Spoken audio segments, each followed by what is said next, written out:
The old radio tower outside Blackridge town hadn't worked in years. Yet every Friday at midnight, a strange broadcast reached the radios of anyone who still kept an old receiver at home. Outsiders found it ridiculous, but people in town knew better. Those who listened never stayed the same. Some vanished, some went mad, and some spoke in voices that weren't theirs. Still, curiosity has always been humanity's greatest curse. One stormy night, Alex, a young journalist chasing real horror facts, arrived to record the broadcast himself. He set up in his aunt's abandoned cabin on the edge of town.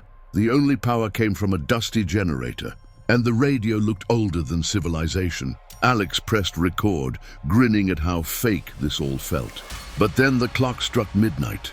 The radio's dials spun by themselves, its speakers screeched, and a slow whisper crawled out, "Do you hear us?" The voice wasn't static. It sounded wet, as if someone whispered through rotting lungs. Alex swallowed hard, fighting the urge to turn it off.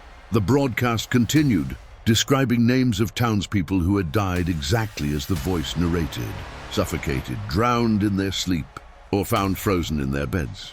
The radio even described the color of their clothes, the last words they ever spoke. Alex, trembling, tried to convince himself it was a sick prank.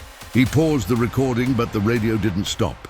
It began describing him, his hair, his jacket, his trembling fingers. Then it said something that made his blood turn to ice. He shouldn't have come alone. Alex threw a blanket over the radio, but it spoke louder. Something hammered on the door, once, twice.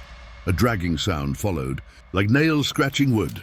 The whispers got faster, repeating a phrase, "Let us in, let us in." Alex backed away, but the generator shut off. Darkness swallowed the room. Only the radio glowed faintly, its covered form bulging, as if something inside it was pushing to escape. The door slowly creaked open. Cold air crawled across the floor, bringing with it a smell like dead animals pulled from water. A tall shadow entered, dripping black sludge, its mouth open wide as if screaming silently. Alex ran to the corner, but the voice from the radio grew deeper, merging with the creature's hollow breaths. They both spoke together, joined the broadcast. The creature lunged, and the radio exploded in static. A week later, everyone in Blackridge town heard a new broadcast clearer than ever. It wasn't the old voice anymore. It was Alex's, begging listeners not to turn off their radios, not to leave him alone in the dark. And when he screamed, everyone who listened swore they could hear something else behind him, whispering, "Who's next?"